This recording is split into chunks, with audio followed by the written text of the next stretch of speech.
Los rayos y las iniciaciones. Regla 9.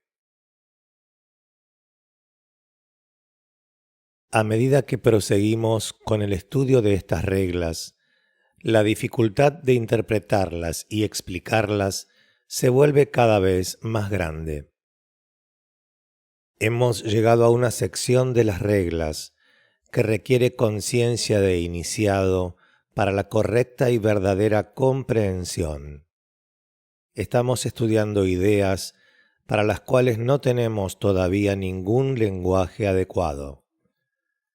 Brevemente, hemos considerado algunos de los aspectos inferiores de las leyes de vida como aparecen al iniciado y son interpretadas por él dentro de la esfera de su conciencia normal, la de la tríada espiritual. La presentación que les di tenía que estar confinada dentro de la zona de conciencia que llamamos concienciación manásica, la de la mente abstracta. En la exacta medida en que la mente abstracta esté desarrollada en ustedes y el antakarana tenuemente construido, así será vuestra comprensión de mis palabras. La dificultad se vuelve aún mayor al llegar al estudio de la regla 9. Ya resultó realmente difícil cuando se presentó su forma inferior para postulantes. La regla, como quizás recuerden, dice lo siguiente.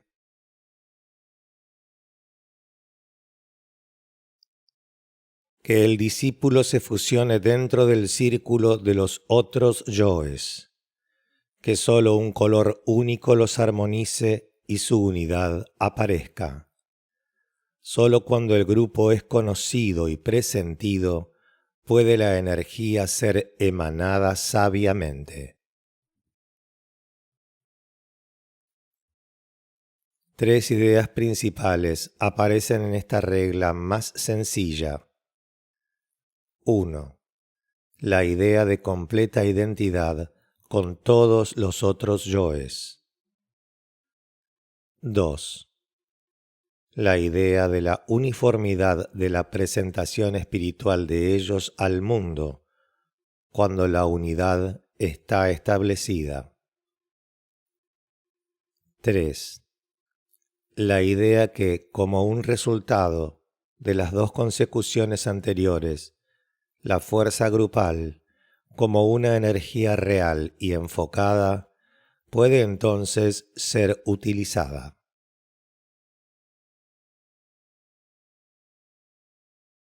Elocuentemente, pero con poca sinceridad, el neófito habla de identificarse con otros y ansiosamente se esfuerza por cerciorarse de cuál es su grupo y fusionarse con él. Sin embargo, al hacerlo, el constante concepto de la dualidad está siempre presente. Él mismo y todos los otros yoes, él mismo y el grupo, él mismo y la energía grupal de la que ahora pueda hacer uso. Sin embargo, esto no es así en realidad. Donde se logra verdadera identidad, no hay sentido alguno de esto o aquello. Donde la fusión es completa, no hay reconocimiento alguno de actividad individual dentro del grupo, porque la voluntad del alma fusionada es idéntica con la del grupo y automática en su obrar. Donde está presente verdadera unidad, el postulante individual se convierte solo en un canal para la voluntad y actividad del grupo, y ello con ningún esfuerzo de su parte, sino simplemente como una reacción espontánea. He recalcado lo anterior, porque en la regla para discípulos e iniciados se hallará que esto sucede aún más, y los resultados son ocasionados por un uso consciente de la voluntad que es divina síntesis en acción. Además, el grupo a que se refiere no es el asrama de algún determinado maestro, sino el de todos los asramas, como en su totalidad reflejan el propósito de Shambhala y elaboran el plan dentro de la esfera activa de la conciencia jerárquica. Asramas de los maestros han de encontrarse en cada nivel de conciencia en el triple mundo de la tríada espiritual. Algunos maestros preeminentemente se ocupan ellos mismos del aspecto mente dentro de todas las formas, y por lo tanto sus asramas están condicionados por la conciencia manásica. Son los asramas de esos iniciados que han tomado la cuarta iniciación, pero que aún no son maestros.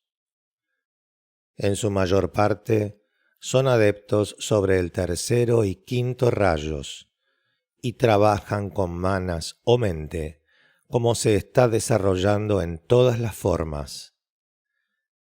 Hacen trabajo fundacional de gran importancia, pero son poco comprendidos, y sus vidas, en consecuencia, son vidas de gran sacrificio, y el período de su servicio en esta conexión particular es relativamente breve. Ciertos aspectos de su desarrollada conciencia han de ser mantenidos en suspenso y deben permanecer temporariamente inexpresados a fin de permitirles trabajar con sustancia y específicamente con la conciencia de los átomos que constituyen las formas en todos los reinos subhumanos de la naturaleza. Hacen muy poco trabajo con la humanidad, excepto con ciertos miembros avanzados de la humanidad que están en la línea científica, atrayendo a sus ramas solo a quienes están en el tercero y quinto rayos y que pueden continuar con el trabajo, siendo entrenados en líneas peculiares y especiales. Los asramas de los maestros, a encontrarse en todos los rayos, quienes trabajan en particular con la humanidad, en su mayor parte han de encontrarse sobre los niveles búdicos de la conciencia triadal.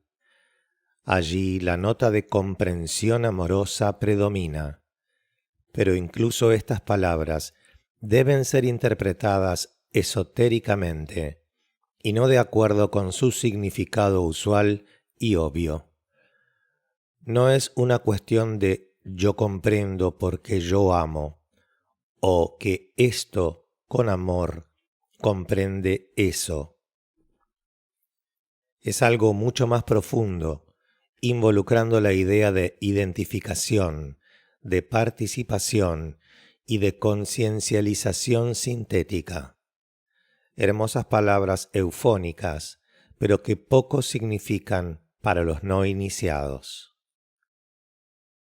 En niveles átmicos, los niveles de la voluntad espiritual, se hallan las ramas de esos maestros que están interpretando la voluntad de Shambhala y a quienes se les ha encomendado la tarea de transmitir el propósito y organizar los planes mediante los cuales ese propósito puede cumplirse. Así como en niveles manásicos, los asramas como un todo son presididos por el maestro R, el señor de la civilización. Así en los niveles búdicos, todos los asramas son supervisados por el maestro KH, con ayuda de mí mismo, el maestro DK, y 3 discípulos iniciados y avanzados. El objetivo es el desarrollo de apercepción grupal y de comprensión amorosa, en orden a que las formas preparadas y condicionadas bajo la supervisión del maestro R puedan ser sensibilizadas y se vuelvan cada vez más conscientes de la realidad mediante el desarrollo de un mecanismo interno de luz que a su vez condicionará y desarrollará el mecanismo externo de contacto. Los asramas en niveles átmicos están bajo el control del maestro M, quien fomenta el aspecto voluntad dentro de las formas desarrolladas y quien, como lo expresa el antiguo comentario, agrega oscuridad a la luz de manera que aparezcan las estrellas, pues en la luz las estrellas no brillan, pero en la oscuridad luz difusa no es sino solo puntos de radiancia enfocados. El simbolismo será obvio para ustedes, aunque no la plena significación.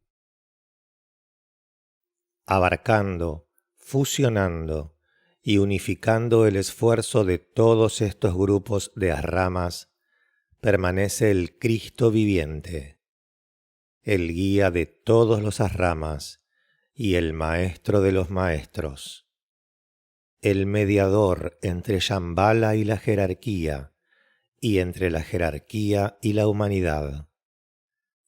Obtendrán un insight de las condiciones omnicompenetrantes si declaro que su trabajo de mediar entre la humanidad y la jerarquía fue perfeccionado por él y llevado a una conclusión cuando él estuvo por última vez en la tierra, y que ahora está adquiriendo destreza para una mediación más elevada que ocasionará una más estrecha relación de la jerarquía con Shambhala en este tiempo.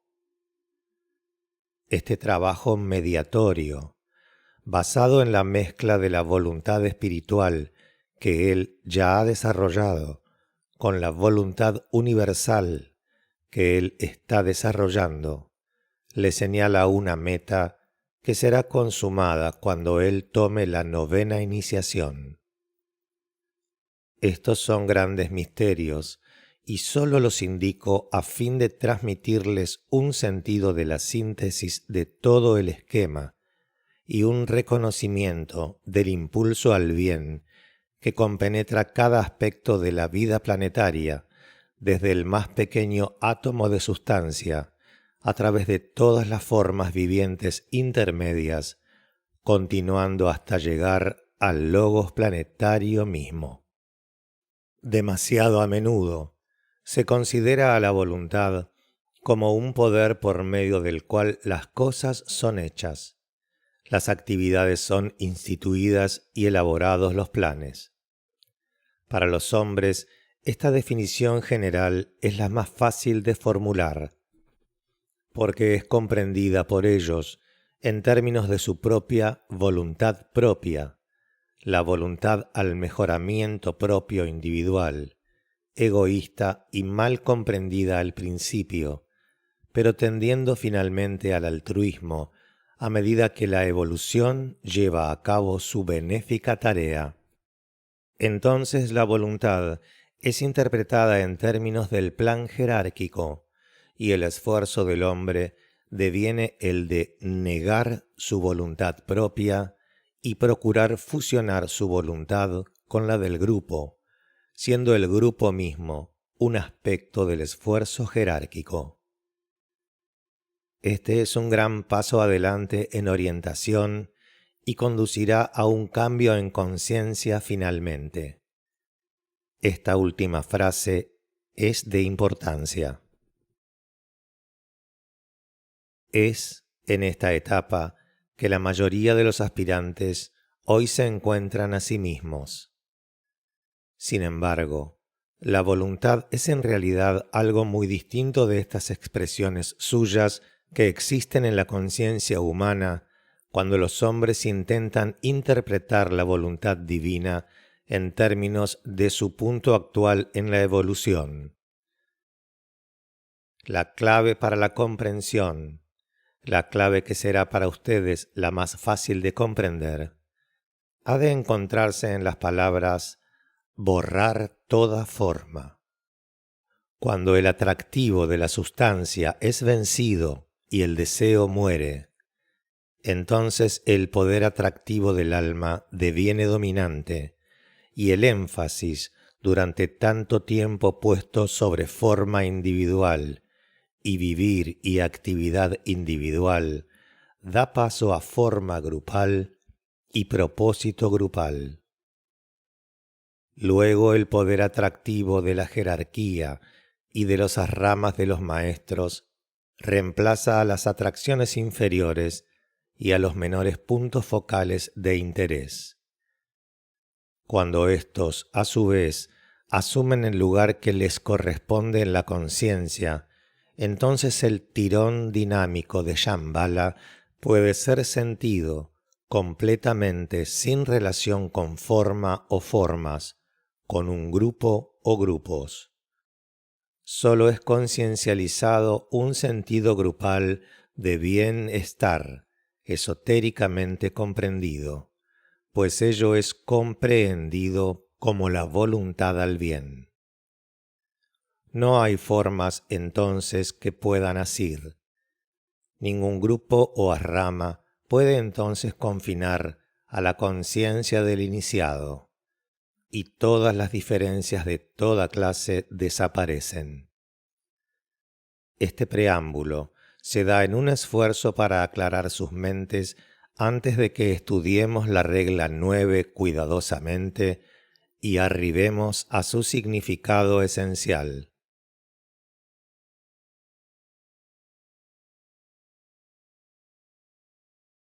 Regla 9. Que el grupo sepa que no hay otros yoes. Que el grupo sepa que no hay ningún color, solo luz. Y entonces, que la oscuridad sustituya a la luz, ocultando toda diferencia, borrando toda forma. Luego, en el lugar de tensión y en ese punto, el más oscuro, que el grupo vea un punto de fuego claro y frío, y en el fuego, justo en su mismísimo corazón, que aparezca el iniciador uno, cuya estrella fulguró cuando se pasó por primera vez la puerta.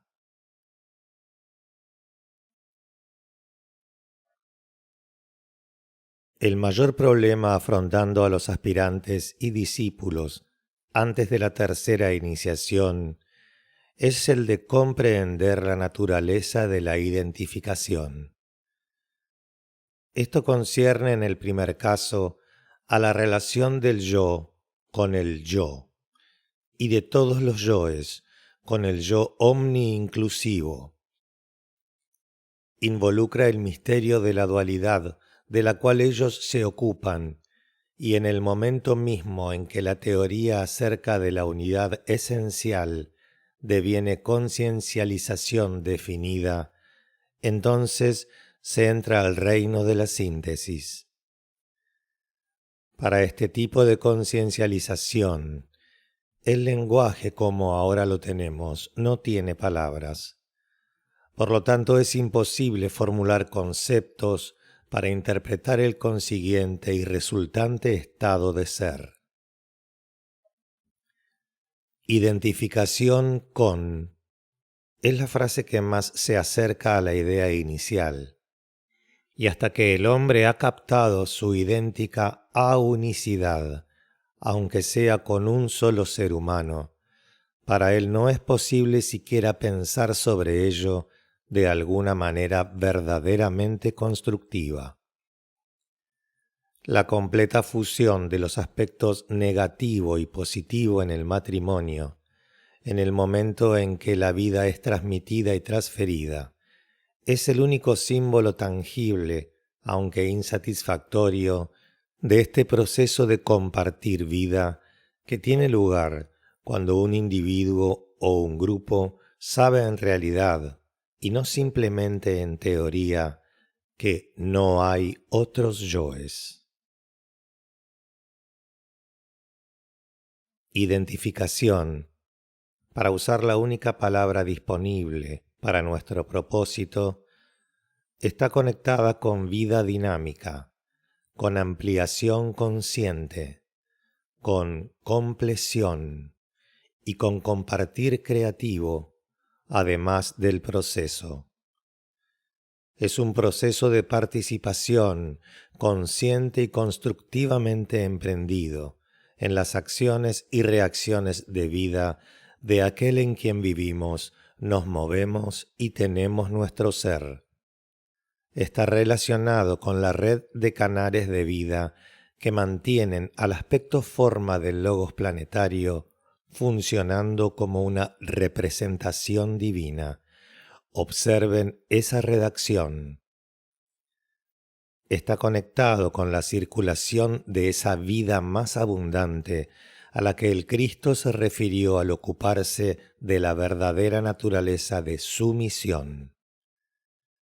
Podría decirse que al pronunciar esta frase, esta misión alboreó sobre él y él hizo un esfuerzo preliminar para servir a Shambhala en lugar de a la jerarquía de la cual incluso entonces él era el guía. Más tarde, él enunció lo mejor que pudo el alcance de esa realización en las palabras tan familiares para los cristianos: yo y mi Padre somos uno. Esto él también intentó elucidarlo en el 17º capítulo del Evangelio de San Juan. No hay otro pasaje en la literatura del mundo que tenga exactamente la misma cualidad. Unicidad, unidad, síntesis e identificación existen hoy como palabras relacionadas con la conciencia y como expresando lo que al presente es inalcanzable para la masa de hombres. Este manifiesto o declaración del Cristo constituye el primer intento de comunicar reacción al contacto con Shambhala y puede ser correctamente interpretado solo por iniciados de cierta categoría y experiencia. Un concepto de unidad, conduciendo a cooperación, a impersonalidad, a trabajo grupal y a conciencialización, además de una creciente absorción en el plan, son algunos de los términos que pueden utilizarse para expresar concienciación del alma en relación con la jerarquía. Estas reacciones a los ramas unidos que constituyen la jerarquía están aumentando constantemente y están condicionando benéficamente la conciencia de los destacados miembros de la vanguardia de la ola humana actualmente en proceso de evolución. Más allá de este estado de concienciación, hay un estado del ser que está tan apartado de la conciencia de los miembros de la jerarquía como esa está, a su vez, apartada de la conciencia de la masa de hombres. Esfuércense por captar esto, aunque vuestro cerebro y vuestro poder para formular pensamiento rechace la posibilidad de esta excelsa vivencia. No se desalienten ante esta incapacidad de comprender. Recuerden que este estado del ser abarca la meta hacia la cual se esfuerzan los maestros y que el Cristo mismo solo está alcanzando ahora. Es por esta razón que el simbolismo de luz y oscuridad es utilizado en las palabras que el grupo sepa que no hay ningún color, solo luz, y entonces que la oscuridad sustituya a la luz. Así como el individuo tiene que pasar por la etapa donde todo color desaparece de la vida cuando sale del glamour que condiciona al plano astral, del mismo modo, los grupos que se preparan para la iniciación deben atravesar el mismo proceso devastador.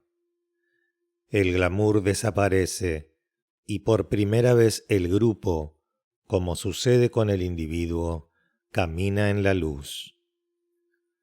A medida que el grupo así camina, unidamente sus unidades aprenden una lección claramente enunciada por la ciencia moderna, de que luz y sustancia son términos sinónimos.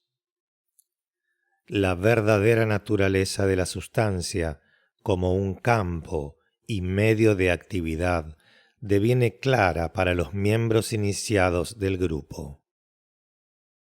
A esto se refería HPV cuando él dijo que el verdadero ocultista trabaja enteramente en el campo de las fuerzas y energías. La próxima lección que el grupo unidamente aprehende es la significación de las palabras oscuridad es espíritu puro. Este reconocimiento, conciencialización, aprehensivo, comprensivo, llámenlo como deseen, es tan apabullante y omniabarcante que distinciones y diferencias desaparecen. El discípulo conciencializa que son sólo el resultado de la actividad de la sustancia en su capacidad constructora de forma, y en consecuencia son ilusión e inexistentes desde el ángulo del espíritu en reposo en su propio centro. La única conciencialización restante es la del ser puro mismo. Esta conciencialización necesariamente llega al discípulo por medio de revelación graduada y en secuencia equilibrada. Cada contacto con el iniciador acerca más al iniciado al centro de oscuridad pura, una oscuridad que es la antítesis misma de la oscuridad como la comprende el no iniciado y el no esclarecido. Es un centro o punto de tan intenso brillo que todo desaparece. Y, en el lugar de tensión, y en ese punto, el más oscuro, que el grupo vea un punto de fuego claro y frío. Es una tensión y un punto de logro que solo es posible en formación grupal. Aún en las iniciaciones más tempranas, y cuando el iniciado ha probado su derecho a ser iniciado, el proceso sigue siendo un procedimiento grupal. Se pasa por él en la protectora presencia de iniciados de la misma categoría y desenvolvimiento. Su enfoque unido es lo que permite al candidato a la iniciación ver el punto de luz clara y fría, y su voluntad unida es lo que lo yergue de pie, sin temor, con ojo abierto ante el Uno, quien desde el principio mismo le ha conferido los dones de vida y luz, y quien ahora, con el cetro en alto, rodeado por el fuego, le revela la significación de la vida y el propósito de la luz. Es eso de lo cual las mentes de los hombres nada saben, y aquello que incluso el más elevado intelecto es incapaz de captar o aún presentir. En las palabras familiares para todos los esoteristas, que son tan a menudo pronunciadas o salmodiadas en momentos de la más elevada aspiración espiritual, el neófito se refiere al tiempo cuando permanecemos donde el único iniciador es invocado, cuando vemos su estrella fulgurar. Dos ideas se presentan entonces: la idea de invocación y la del resultado de esa invocación. el repentino e inesperado fulgor de la estrella. Esta estrella es simplemente un punto de vívida luz. Esta invocación, aunque utilizada como la afirmación de un objetivo fijo por el aspirante a la iniciación, es no obstante un mantra definitivamente apropiado para la tercera iniciación. Solo es efectivo en su llamamiento invocativo cuando se lo usa en conjunción con una palabra de poder. La palabra de poder es comunicada al candidato, siempre un iniciado de segundo grado, por el Cristo, quien lo ha iniciado en las dos primeras iniciaciones, pero cuya aura protectora, en conjunción con la del maestro del iniciado y otro maestro o un adepto de la cuarta iniciación, se requiere antes de que la estrella pueda fulgurar, la luz enfocada del iniciador 1. Por primera vez, la conciencia expandida del iniciado puede contactar con Shambhala y con quien allí rige, el Señor del mundo. Por primera vez, el propósito enfocado que trajo a Sanat Kumara a la encarnación hace un impacto sobre el cerebro esclarecido del iniciado, trayendo algo nuevo y diferente hacia el interior de su equipo, hacia el interior de su naturaleza y su conciencia. No sé de qué otra manera expresar estas ideas. Es una cegadora convicción de una voluntad inalterable, llevando todo por delante, inconsciente de tiempo y espacio, consciente solo de intensidad de dirección, y llevando consigo dos cualificaciones mayores o reconocimientos básicos al iniciado. Un sentido de ser esencial que oblitera todas las acciones y reacciones de tiempo y espacio, y una enfocada voluntad al bien, de efecto tan dinámico que el mal desaparece. Después de todo, el mal es sólo un impelente sentido de diferencia, conduciendo inevitablemente a acción separativa. Las dualidades son entonces resueltas en síntesis, y también por primera vez el iniciado comprehende el significado de las antiguas palabras tan inapropiadamente traducidas: unidad aislada. Para él, en el futuro, ya no hay luz ni oscuridad, bien ni mal, diferencia ni separación. La estrella que ha fulgurado, ocultando y permaneciendo entre él y el Señor del mundo, el anciano de los días, es vista como la entrada o portal y como el agente que admite en algo distinto y mayor que la vida planetaria simplemente. En las dos iniciaciones más tempranas, el ángel de la presencia permaneció entre el discípulo candidato y la presencia. En las iniciaciones posteriores, el ángel de la presencia es el Cristo mismo, uno con el alma del candidato, el ángel individual de la presencia. A través del corazón de Cristo pasa el dinámico poder del iniciador uno como una corriente de luz, reducido o bajado de tono por el Cristo, a fin de que el candidato pueda apropiarse de su potencia sin riesgo ni peligro. Después de la tercera iniciación, el candidato debe enfrentar al iniciador 1 solo, sin ningún individuo protector estando de pie entre él y la eterna fuente de todo poder. El Cristo está presente, prestando apoyo y atento.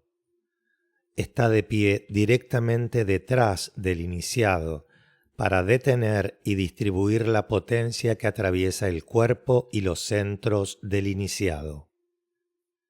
El candidato está también flanqueado a cada lado por un maestro. Sin embargo, él enfrenta al iniciador solo y sin protección. Aún entonces, en esta iniciación muy posterior, él no puede ver al mismo nivel, según se dice. Llega a ser consciente de un creciente punto de luz que de un preciso punto de la más intensa brillantez se convierte ante él en una estrella de 5 puntas. En la cuarta iniciación, no es una estrella lo que fulgura ante él, sino un triángulo. Y dentro de ese triángulo, él percibirá un ojo que lo observa, y por primera vez, en efecto, ve al Altísimo al mismo nivel. En la quinta iniciación, ningún símbolo o sustancia de luz lo separa ni lo protege, sino que está de pie ante el iniciador cara a cara, y la libertad de la ciudad de Dios es suya. Aún no es un miembro del Gran Concilio, pero tiene el derecho de entrada en Shambhala, y desde allí pasa a una relación más íntima, si ese es su destino elegido. Puede que incluso finalmente no llegue a ser un miembro del Gran Concilio. Esto está reservado para relativamente pocos, y para quienes pueden tomar incluso iniciaciones aún más elevadas dentro del círculo no se pasa de nuestro planeta. Una tarea de profunda dificultad. Hay otras e interesantes alternativas, como ya les dije en otra parte. El iniciado puede salir totalmente de esta vida planetaria a lo largo de uno u otro de los varios senderos por medio de los cuales un maestro puede acometer el sendero de la evolución superior, y para lo cual todo lo que ha ocurrido en el pasado lo ha preparado. Cualquiera sea el camino por el que va, el maestro sigue siendo una parte del propósito. Sabe para siempre el secreto de la oscuridad que trae luz, y la inescrutable voluntad de Dios ha dejado de ser un misterio para él. Comprende la idea divina y ahora puede cooperar con ella. Ha llegado a un punto de conciencialización que le permite sondear lo que está detrás del plan para el cual la jerarquía ha trabajado durante eones. Así como el discípulo entra al mundo de significado y así puede interpretar acontecimientos, así como la jerarquía obra en el mundo de mediación, aplicando el plan que el mundo de significado ha revelado, así el iniciado superior obra conscientemente en el mundo de propósito que el plan implementa, el mundo de significado interpreta y el mundo de acontecimientos expresa en orden secuencial y según la ley evolutiva. El símbolo que expresa la puerta de la evolución es la luna creciente. El del proceso de evolución, a medida que afecta la vida material o sustancial del hombre, es el cuarto creciente y el cuarto menguante, el símbolo del creciente deseo y de la desaparición del deseo. El símbolo del mundo de significado es luz, la luz que brilla sobre los caminos de los hombres, interpretando acontecimientos y otorgando revelación. El símbolo del mundo de mediación es la cruz que gira, mientras que el símbolo del mundo de propósito es uno doble, la estrella de 5 puntas y luego el radiante corazón del sol. Recuerden que cuando hablamos y pensamos en símbolos, estamos poniendo algo entre nosotros mismos y la realidad, algo protector, interpretativo y significativo, pero algo, sin embargo, que vela y oculta. Después de la quinta iniciación, se rasgan todos los velos y nada está entre el iniciado y el ser esencial.